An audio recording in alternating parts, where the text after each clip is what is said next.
12 juta rupiah per hari. Total 72 juta rupiah dalam 6 hari. Itu adalah harga yang disepakati Andi, seorang TKI dari Klaten, untuk menyelamatkan keluarganya dari ancaman hutang.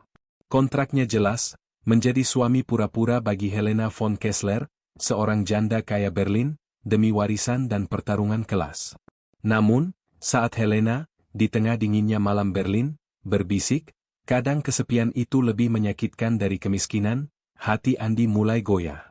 Apakah ia hanyalah alat politik yang digunakan sang janda untuk mempertahankan yayasan amal dan kekayaannya, ataukah kehadirannya benar-benar mulai mengisi kekosongan yang ditinggalkan almarhum suami Helena?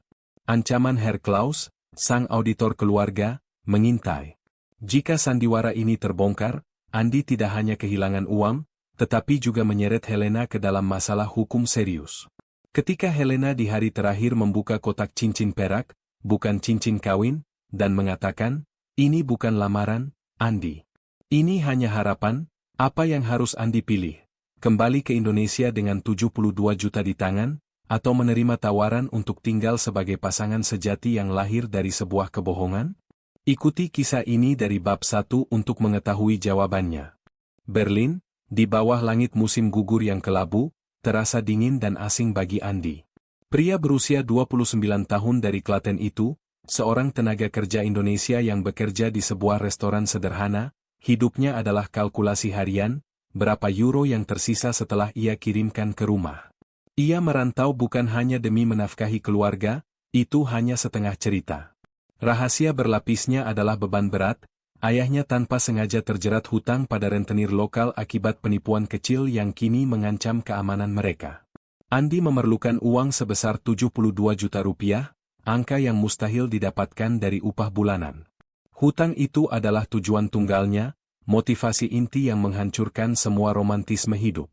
Setiap hari Selasa dan Kamis, ia akan melayani Frau Helena von Kessler. Wanita paruh baya Jerman, usianya sekitar 42 tahun, seorang pelanggan tetap yang selalu duduk di pojok jendela, memesan nasi goreng Jawa, dan tidak pernah banyak bicara, hanya tersenyum ramah. Ia adalah simbol dunia yang tak terjangkau, dunia yang Andi layani tapi tak akan pernah ia masuki. Malam itu, di sebuah bangku taman yang dingin setelah jam kerja selesai, Helena memanggilnya. Ia langsung menembak ke inti, dengan mata abu-abu yang tajam, seperti seorang eksekutif yang menutup kesepakatan. "Andi, aku ingin kamu menjadi suamiku. Hanya selama 6 hari. Tawaran itu sungguh tidak masuk akal. Nikah kontrak, perceraian baik-baik, dan bayaran sebesar 12 juta rupiah per hari. Total 72 juta rupiah. Angka itu bukan kebetulan, itu adalah persis jumlah yang ia butuhkan untuk melunasi hutangnya. Tawaran itu adalah penyelamat dari neraka." Helena, tanpa emosi, menjelaskan situasinya, ia harus menunjukkan, suami, kepada keluarga besarnya dari Hamburg agar ia bisa mempertahankan warisan yang sangat besar yang akan jatuh ke tangan sepupu jauhnya. Ia membutuhkan seorang pasangan, tetapi ia tidak ingin ada ikatan emosional nyata setelah kehilangan suaminya, Daniel, 3 tahun lalu. Ia memilih Andi, seorang imigran Asia dengan latar belakang sederhana, karena ia yakin Andi mudah dikendalikan, sebuah pemilihan yang kejam dan pragmatis. Andi merasa jiwanya dijual, tetapi ia tidak punya pilihan. Ini bukan lagi soal moral, tetapi tentang menyelamatkan keluarganya dari kehancuran. "Saya setuju," jawab Andi, menunduk sopan. "Tapi saya punya satu syarat. Tidak boleh ada hal yang melewati batas. Saya akan membantu berakting sebagai suami yang baik, tapi saya ingin menjaga kehormatan saya." Helena tersenyum tipis, senyum yang sedikit dingin. "Itu juga yang kuharapkan. Ini kontrak. Tidak lebih." Malam itu, di kamar kosnya yang sempit, Andi tidak berdoa. Ia hanya menatap langit-langit yang retak, merasa seperti pion yang baru saja dijual ke pihak lawan. Ia mendapatkan 72 juta, tetapi dengan harga berapa? Kehormatan dirinya telah dijadikan pasal dalam sebuah kontrak. Hidupnya yang tadinya datar, kini memiliki risiko yang sangat tinggi. Kegagalan sandiwara berarti kehilangan uang dan kehancuran keluarganya, sementara keberhasilan berarti ia menjadi pria yang menjual perasaannya. 3 hari kemudian, Andi dan Helena resmi menikah di kantor catatan sipil Berlin. Prosesnya dingin, cepat, dan sepenuhnya formal. Mereka bertukar sumpah di depan dua saksi yang sama-sama berjarak, asisten rumah tangga Helena yang setia dan seorang rekan kerjanya dari perpustakaan. Helena mengenakan blazer gading, Andi mengenakan kemeja biru tua pinjaman. Saat petugas berkata, "Kalian resmi menjadi suami istri," bagi Andi, itu terasa seperti penandatanganan dokumen peminjaman uang, bukan janji sehidup semati. Andi pindah ke rumah Helena, sebuah kediaman klasik 3 lantai di Berlin Barat dengan pagar besi hitam yang tinggi dan halaman luas. Rumah itu terasa seperti museum, penuh dengan lukisan tua dan rak buku jati gelap, sebuah simbol nyata jurang kelas antara mereka. Ia diberi kamar di lantai 2, berseberangan dengan kamar Helena, di mana privasi mereka dijaga oleh kode etik kontrak yang tak terucapkan. "Selama 6 hari ini, tolong jaga peran kita di depan siapapun. Terutama di depan keluarga," ujar Helena, nadanya menginstruksikan. Keluarga von Kessler tiba pada hari kedua. Dari sebuah mobil mewah turun 3 orang, Martha, kakak Helena yang sinis, seorang pria muda, keponakannya, dan Herr Klaus, seorang pria berkacamata tebal yang terus mengamati Andi dari atas ke bawah. Tatapan Klaus sangat menusuk, tatapan seorang auditor yang mencari kecurangan pada laporan keuangan. Andi langsung mengidentifikasi Klaus sebagai red herring yang paling mencurigakan, mata-mata yang ditugaskan untuk membongkar kebohongan ini. "Ini dia suamiku, Andi," kata Helena, menggandeng tangan Andi, senyumnya sempurna, seperti iklan di majalah. Reaksi keluarga terasa seperti tamparan dingin. Mereka sopan, tetapi ada nada superioritas yang jelas. Mereka tak habis pikir, seorang wanita Jerman kelas atas seperti Helena menikahi seorang TKI. Bagi mereka, Andi adalah trofi eksotis yang dibeli Helena untuk memanipulasi hukum warisan, bukan seorang manusia. "Pria muda yang menarik," cibir Martha saat Helena tidak mendengar. Tampaknya Helena punya selera baru untuk menjaga properti keluarganya. Kalimat itu menancap, mengkonfirmasi kontroversi yang dirasakan Andi. Ia telah mengurangi dirinya menjadi sebuah aset berbayar. Di tengah sandiwara yang melelahkan ini, Andi mulai melihat keretakan pada persona tenang Helena. Setiap malam, setelah para tamu pulang ke hotel, ia akan menemukan Helena duduk sendirian di balkon, hanya ditemani secangkir teh. Ia melamun, pandangannya kosong menatap langit Berlin. "Enggak dingin, Helena?" tanya Andi, suatu malam, sedikit melanggar batas kontrak yang hanya sebatas akting di depan umum. "Tidak. Aku terbiasa," jawabnya. "Dulu aku dan Daniel sering duduk di sini. Sekarang yang tersisa hanya suara angin malam." Kalimat itu, diucapkan dalam kesendiriannya yang nyata, membuat Andi merasakan empati. Kesepian yang terus-menerus adalah harga yang harus dibayar Helena atas kekayaan dan kontrolnya. Ini adalah pertarungan yang sama-sama sunyi. Ia berjuang untuk bertahan hidup, Helena berjuang untuk bertahan di dalam hidupnya yang terlalu mewah. Bab ini berakhir dengan Andi merenungkan, apakah kesepian semacam ini sebanding dengan 72 juta? Seiring berjalannya hari, sandiwara yang mereka mainkan semakin intens. Andi dan Helena harus berakting sebagai pasangan yang dimabuk asmara. Mereka sarapan bersama, berjalan di taman, dan berbagi inside jokes yang hampa. Sementara itu, ketegangan, rising action, terus dibangun oleh tatapan curiga Herr Klaus, pria berkacamata itu, yang kini mulai bertanya tentang pekerjaan Andi di Indonesia, mencoba menemukan celah dalam narasi mereka. Namun, momen-momen paling intim justru terjadi di malam hari, di balkon lantai 2, jauh dari mata Klaus dan Martha. Andi semakin sering mendapati Helena, mengenakan piyama tebal, terdiam dalam lamunannya. "Andi, kamu tahu," bisiknya suatu malam yang dingin. "Kadang kesepian itu lebih menyakitkan dari kemiskinan." Kalimat itu menancap dalam di dada Andi, memicu konflik internal yang mendalam. Selama ini, ia hanya mengenal penderitaan finansial. Helena mengenalnya sebagai pria yang datang demi uang, tetapi di malam-malam itu, ia mulai melihat Andi sebagai pendengar yang dibayar, seseorang yang kehadirannya memberinya kekuatan yang terbeli. "Saya tidak tahu bagaimana rasanya, Helena," jawab Andi jujur. "Tapi saya tahu rasanya harus bertahan hidup. Di mata keluarga Anda, Saya adalah pria yang menjual waktu 6 hari demi uang. Dan di mata saya, Anda adalah wanita yang membeli 6 hari kebohongan untuk menghindari warisan. Dialog yang brutal itu, alih-alih merusak, justru menciptakan kejujuran yang menakutkan. Helena tersenyum kecil. Mungkin kita berdua sama-sama penjual dan pembeli yang mencari cara untuk bertahan hidup dengan cara yang tidak biasa. Disinilah perasaan Andi mulai goyah. Awalnya ia hanya melihat Helena sebagai majikan yang harus ia layani, kini ia melihatnya sebagai korban dari status sosialnya sendiri. Ia mulai peduli. Dalam benaknya, ia terus memutar pertanyaan, apakah aku seorang penebus dosa untuk keluargaku, atau hanya seorang pengkhianat yang menjual potensi untuk mencintai demi 72 juta? Keesokan harinya, Herr Klaus mendekati Andi saat Helena sedang di dapur. Andi, katanya, suaranya pelan dan mengancam. Aku tahu apa yang kalian lakukan. Aku tahu sandiwara ini. Warisan yang dijaga Helena bukan hanya uang. Warisan ini adalah tanggung jawab pada sebuah yayasan amal.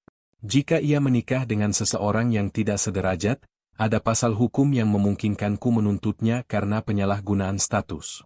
Aku hanya butuh bukti kecil. Hanya satu kebohonganmu.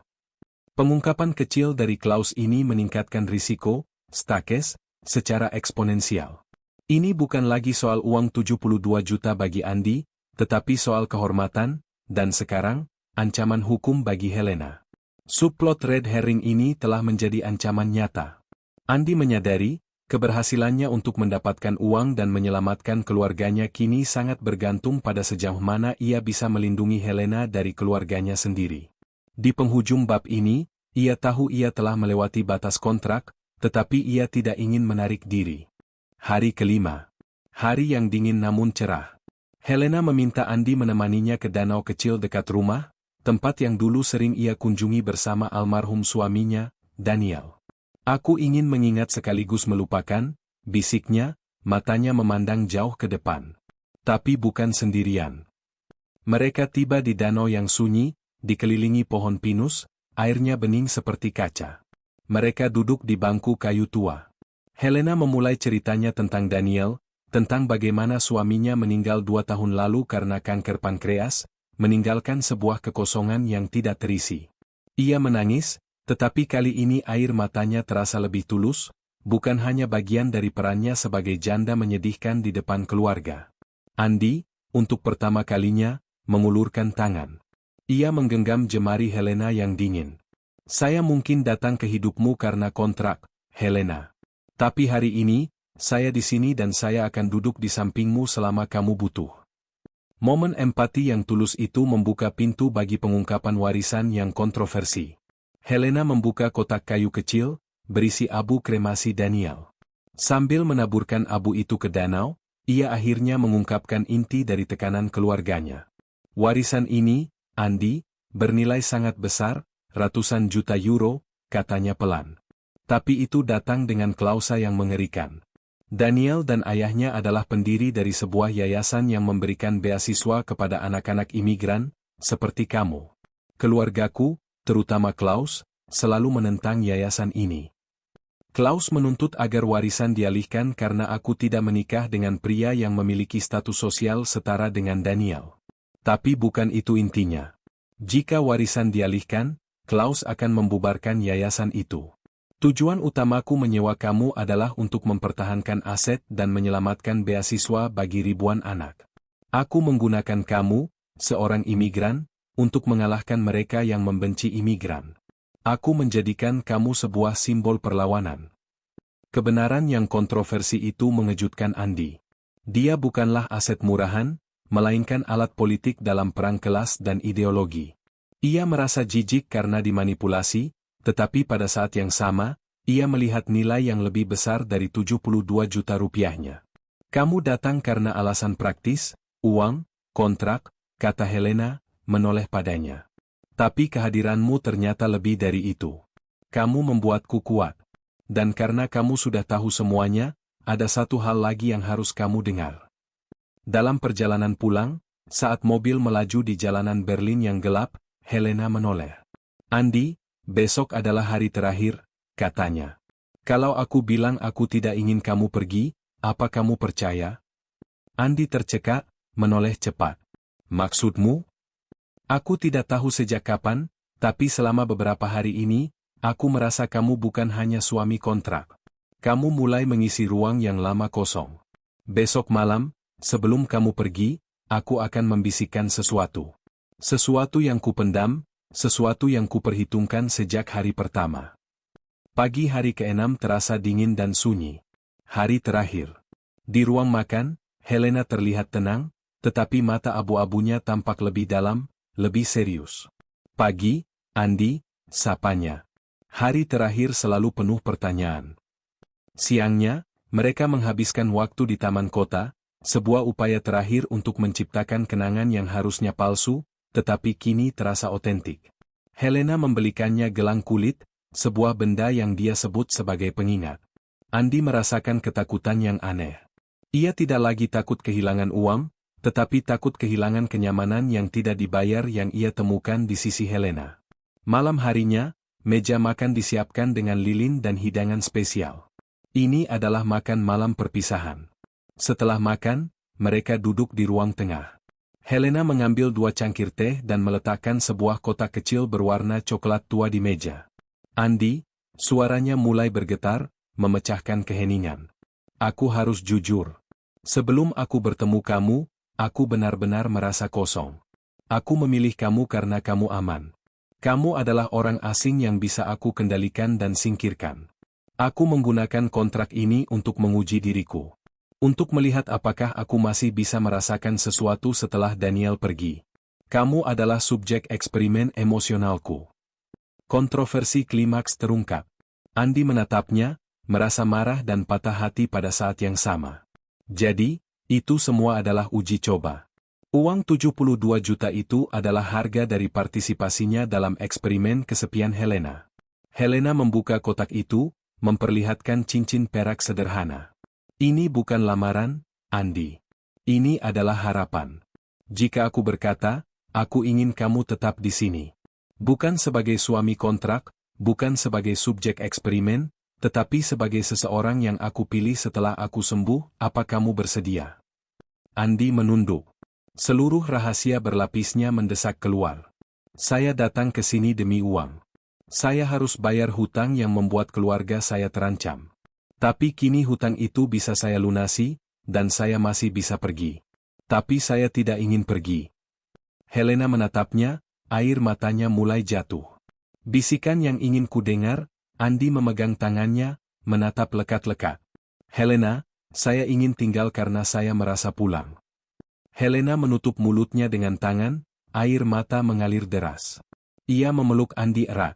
Dalam pelukan itu, ia membisikkan kalimat yang membuat hati Andi mencair dan matanya ikut menangis, bukan karena sedih, tetapi karena kelegaan. Aku tahu kamu akan pergi dan aku sudah siap untuk itu. Tapi aku tidak siap untuk menjadi hidup tanpamu lagi, Andi. Malam itu, kontrak berakhir. Tetapi sebuah hubungan yang lahir dari kebohongan, manipulasi, dan kebutuhan finansial telah menemukan penebusan dalam kejujuran dan pilihan timbal balik. Pagi hari ke-7, matahari bersinar hangat. Andi tidak lagi seorang TKI yang menjual waktu 6 hari, ia telah menjadi pria yang memilih takdirnya. Seorang pasangan yang dipilih dengan hati oleh seorang wanita yang menggunakan kekayaannya untuk mencari satu hal, kebenaran emosional. Kisah Andi dan Helena, yang lahir dari sebuah kontrak bisnis yang dingin, akhirnya berujung pada pilihan yang tulus. Andi tidak lagi menjadi suami sewaan, melainkan pasangan yang dipilih Helena untuk memulai babak baru, bersama-sama membangun kembali kehidupan di Berlin. Kita belajar bahwa ketulusan dan empati dapat menembus jurang kelas sosial dan mengalahkan kesepian yang paling mendalam sekalipun.